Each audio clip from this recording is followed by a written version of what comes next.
Dari APBN, Undang-Undang APBN 2022. Menteri Keuangan Sri Mulyani Indrawati mengatakan pemulihan ekonomi yang cepat pada negara-negara maju perlu diwaspadai sebab hal ini akan mendorong kenaikan inflasi secara signifikan pada tahun 2022 mendatang. Hal itu disampaikan Sri Mulyani saat konferensi pers secara virtual soal nota keuangan dan RUU APBN 2022 di Jakarta, Senin 16 Agustus.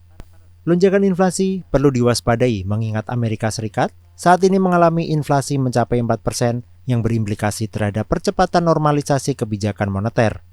Percepatan normalisasi kebijakan moneter negara maju akan menciptakan tekanan arus modal negara berkembang yang masih membutuhkan dukungan kebijakan akomodatif untuk pemulihan ekonomi.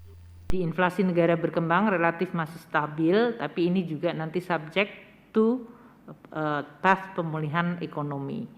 Sehingga kompleksitas dari lingkungan global dari sisi respons policy terutama moneter akibat meningkatnya inflasi di negara maju perlu kita waspadai terutama pada tahun 2022. Lebih lanjut, Bendahara Negara itu menjelaskan inflasi di negara-negara maju yang relatif meningkat terjadi karena kebutuhan melonjak saat pemulihan pada 2021. Namun di sisi lain, banyak negara masih berada pada keterbatasan fleksibilitas dari sisi memulihkan permintaan kebutuhan. Selain itu, pemulihan ekonomi yang tidak berjalan serentak juga memberikan risiko adanya kebijakan yang berbeda, sehingga salah satunya berdampak pada kenaikan inflasi di negara maju. Sri Mulyani menilai, negara-negara yang memiliki akses vaksin mempunyai proyeksi pemulihan ekonomi yang lebih cepat dibandingkan dengan negara yang kesulitan mendapatkan akses vaksin.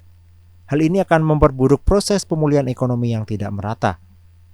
Indonesia terus mendorong mewujudkan pemulihan global yang merata dan lebih kuat, salah satunya melewati pemerataan akses vaksinasi oleh semua negara di dunia. Tim Kantor Berita Antara mewartakan.